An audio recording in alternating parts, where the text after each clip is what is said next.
starts on Pandora, with Jake Sully, Sam Worthington, recapping his life since joining the Na'vi as chief of the Metkayina clan. He and Neytiri, Zoe Saldaña, have become parents to Netiyam, Jamie Flattis, Loak, Britton Dalton, and Tuck, Trinity Jolie Bliss, along with another adopted daughter, Kiri, Sigourney Weaver, who is the biological daughter of Grace Augustine's Na'vi avatar. The kids also spend time with a human boy, Spider, Jack Champion, who was left behind with the human scientists after the previous group evacuated Pandora since babies couldn't be put into cryostasis. While the children see Spider as something of a cousin, Neytiri feels the boy would be better off with other humans, in part due to her own hatred of the Sky People. While everything seems blissful, Jake's happiness is quickly shattered when shuttles of RDA ships begin to descend upon Pandora, destroying huge parts of the forest and killing the wildlife. Jake and Neytiri get their children and the other Na'vi to safety, but Jake holds his wife as they watch in horror at the devastation left behind. 1 year later, Colonel Miles Quaritch, Stephen Lang, wakes up resurrected in his own avatar body. While he attacks his former teammates, all now in their own Na'vi skins, Quaritch soon realizes what happened after watching a video log he left himself before their previous attempted mission to tear down the Naivi's Tree of Souls before he and his team were all killed. After gathering their new weaponry, Quaritch decides to lead a team back onto Pandora with one goal in mind: killing Jake. The RDA has colonized Pandora and built a mining base, along with a settlement called Bridgehead City. Jake leads several Na'vi to fly their Ikran to attack the humans' aircraft and supply lines. Netiyam and Loak attempt to join the fight, nearly getting severely injured in the process. Jake gets them to safety but chastises them for putting themselves in the line of fire. The group returns to their camp with the rest of the clan. Jake discusses with Neytiri how these changes are impacting their children's lives. Meanwhile, Spider joins Loak and Kiri as they go to the humans' research facility where Norm Spellman, Joel David Moore, and Max Patel, Dileep Rao, continue to work. Kiri talks to Grace's avatar as her body lies in the tank. Spider then notes that his Na'vi friends at least know their parents, while he knows and resents who his father was, Quaritch. Quaritch and his team arrive at their base and meet General Francis Ardmore, Edie Falco, who updates him on their operations since his time being dead. Ardmore informs them of the advantages the Metkayina have on them before telling them how they can gain their own upper hand. The team enters the forest at the exact same time that Jake's kids and Spider are playing there. While Kiri immerses herself in the nature, the other kids spot Quaritch and his team as they survey the former link unit for the humans and their avatars. He finds his skeleton inside the AMP suit where he was killed. The villains find the kids, and they realize they are Jake's kids because they have 5 fingers. Quaritch meets Spider and realizes he is the boy's father. Quaritch calls in Ardmore and her squad to come down while he takes the other kids as hostages. Jake and Neytiri are alerted to the scene, and both are stunned to see their nemesis alive and in a Na'vi body. Neytiri kills some of Quaritch's team before they open fire. She and Jake manage to get their kids back, but Quaritch and his surviving teammates fall back, taking Spider with them. Ardmore subjects the boy to a torture method to get him to disclose information on the clan's location, but Quaritch stops her and opts to try and get closer to Spider to earn his trust. He convinces Spider to ride along with him on their mission, or else the scientists will experiment on him. Jake talks to Neytiri about having to leave the clan now that they are being targeted. While Neytiri doesn't want to leave her home, Jake assures her that it is best for their children and the rest of the clan.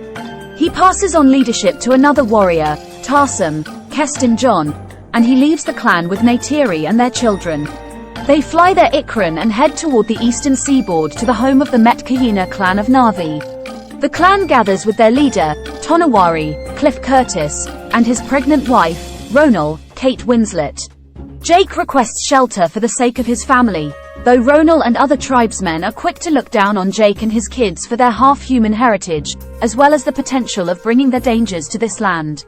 However, Tonawari respects the accomplishment of the Torik Makto, and allows them to stay, and also instructs his children Ernung, Philip Gelio, and Siraya, Bailey Base, to show Jake's children how to adapt to their oceanic surroundings. Quaritch and his team take Spider through the forest, with Spider becoming their translator for the Na'vi language that the team is still trying to learn. Quaritch also manages to link himself to his own Ikran, albeit more forcefully than the Omaticaya did. Jake's kids join Ernung and Siraya, plus Ernung's friend Rotexo, Dwayne Evans Jr., as they explore the reef. Siraya shows that they communicate with the underwater creatures via sign language, and they link to them the same way the Omaticaya link to their animals. However, when Loak attempts to connect to a creature, he is pulled quickly through the water and is thrown off. Meanwhile, Kiri has a more natural connection to the creatures and helps one of them interact with Tuck. Jake and Neytiri are shown how to fly the Surak, which can move in the air as well as underwater. Loak gets closer to Siraya, who shows him how to better his breathing underwater. He also takes him and his sisters deeper underwater by using creatures that provide air when resting on their backs. However, Ernung and Rotexo are antagonistic toward Kiri for her being considered a half-breed, leading to Loak punching Ernung in the face. Netayam joins in the fight along with Ernung's friends, leading to Jake scolding his sons for their behavior. Jake forces Loak to apologize to Ernung. He does so, and Ernung invites Loak to hunt with him and his friends. They go far enough until they trick Loak into going after a creature, just before he and his creature are attacked by an Akula that kills Loak's mount before chasing after him. Loak attempts to swim back up before he runs out of breath, but the Akula attempts to go for the kill until Loak is saved by a whale-like creature called a Tolkien, named Payakin. Loak follows Payakin and finds a harpoon stuck in his fin, so he removes it and earns Payakin's trust. Jake speaks to Kiri, who has been feeling different lately due to what she has been seeing. She claims she can feel the heartbeat of the goddess Awa, and that it is mighty. Jake assures her that there is nothing wrong with her. Everyone then sees Loak return, and Tonawari scolds Ernung for leading Loak beyond the reef when it is forbidden, but Loak takes the blame for everything to spare Ernung from getting in trouble. Jake tells Loak that he has shamed the family with his actions, but Ernung comes to respect Loak. Loak tells his siblings, plus Siraya and the other Metkayina, about his encounter with Payakin, but Siraya informs Loak that Pakayan is considered an outcast among the other Tolkien. After Loak attempts to communicate with Payakin to learn more about his history, Siraya takes the others toward the cove of their ancestors, showing them how the land looks during the eclipse. She also guides them underwater to the Metkayina Tree of Souls. When Kiri connects herself to the tree, she is able to see and communicate with Grace. However, Kiri soon suffers a terrible seizure, and her siblings bring her back to the shore. Jake gets Norm and Max to try and help Kiri, but they are of no help until Ronal tries her hand and is able to revive Kiri. Norm tells Jake that any visions she thinks she is seeing might be a result of frontal lobe epilepsy. Unfortunately, Quaritch's teammate Lyle Wainfleet, Matt Gerald, informs him of a radar picked up off the gunship that Norm and Max came in on. The villains then meet up with a whaling vessel operated by Captain Mick Scoresby, Brendan Cowell, and Dr. Ian Garvin, Jemaine Clement, to give them more of an advantage, since they are already hunting Tolkien for anti-aging remedies. The Metkayina bond with their Tolkien, including Ronal and her soul sister Roa. Soon, Quaritch and his team show up. They mercilessly kill a Tolkien and threaten a Metkayina woman unless they disclose the location of Jake and his family. Spider becomes horrified and tries to get his father to stop. The villains then begin to burn down their trees and homes. Quaritch orders his team to attack to draw Jake to them. Loak once again tries to ask Payakin what he did to make him an outcast. Payakin opens his mouth and allows Loak to enter him and link with him. Loak sees Payakin's memories and sees that he attacked the whalers because they killed his mother and family. Loak attempts to relay this new information to the Metkayina, but Jake tries to shut him up so that they do not risk further alienating the Metkayina. Loak talks to Siraya about this, and she believes in him. The whalers begin their attack, launching harpoons filled with inflatables and piercing the fins of the Tolkien, including Roa and her child. After collecting their material from her, Ronal and the other Metkayina arrive, and Ronal wails in agony at the loss of her soul sister and her child. Tonawari and Ronal, along with dozens of angry Metkayina, turn their ire toward Jake for leading the villains to their land as they knew would happen. When Jake points out that the Tolkien will be marked for death with the whalers' trackers, he tells the Metkayina to warn the Tolkien before more of them are killed.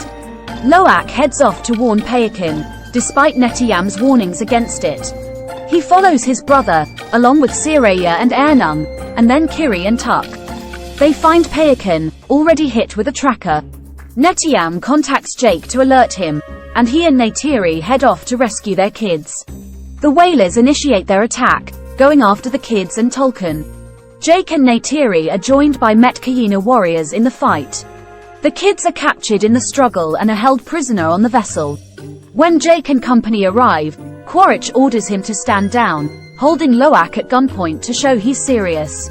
Jake prepares to surrender himself until Payakin sees his soul brother in danger, so he leaps out of the water and slams down onto the vessel, taking some whalers down in the process.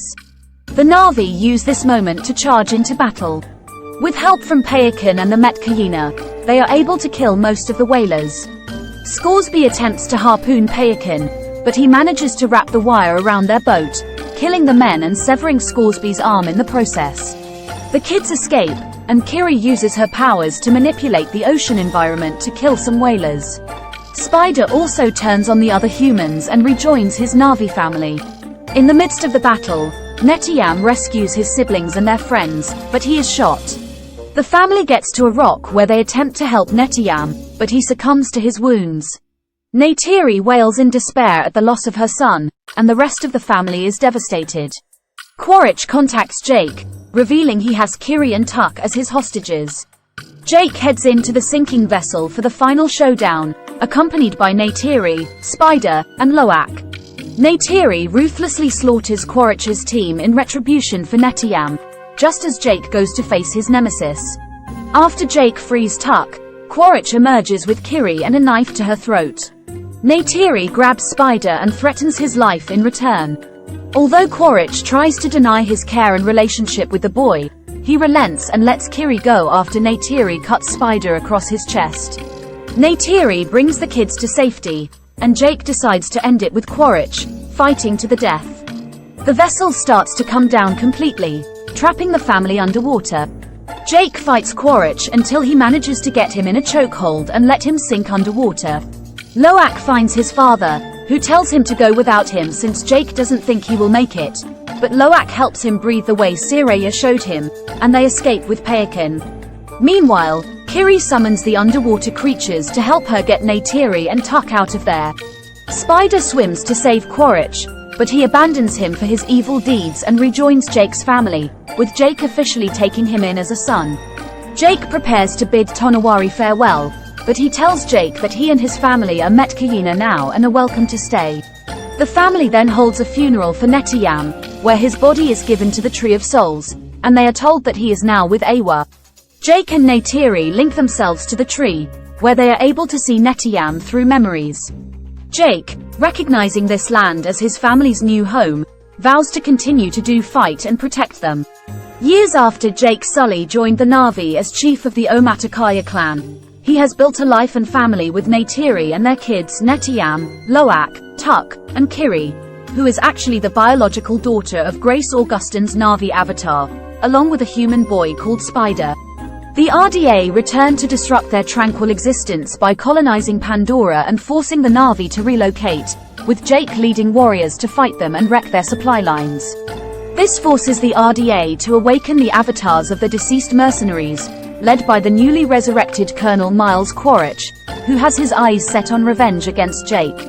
After the villains threaten Jake's family and home, he takes them from the forest and moves them to the eastern seaboard of Pandora to the home of the Metkayina clan, who have a deep connection with the underwater life.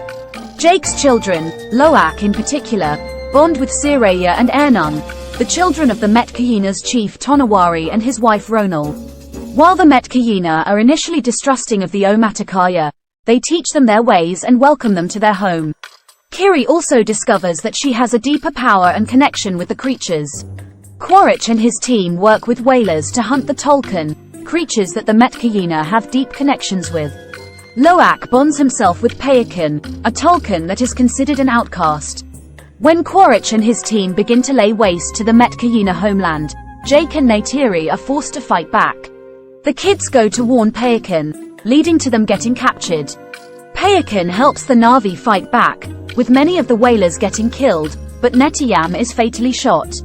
Jake goes after Quaritch, who has taken Kiri and Tuck hostage. Neytiri kills the rest of Quaritch's team before threatening Spider's life to save Kiri, and Quaritch relents since he is the boy's father.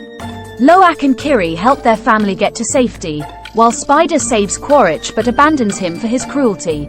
Jake and his family are accepted by the Metkayina and are allowed to stay. He and Neytiri are able to see Netiyam by connecting themselves to the Metkayina Tree of Souls.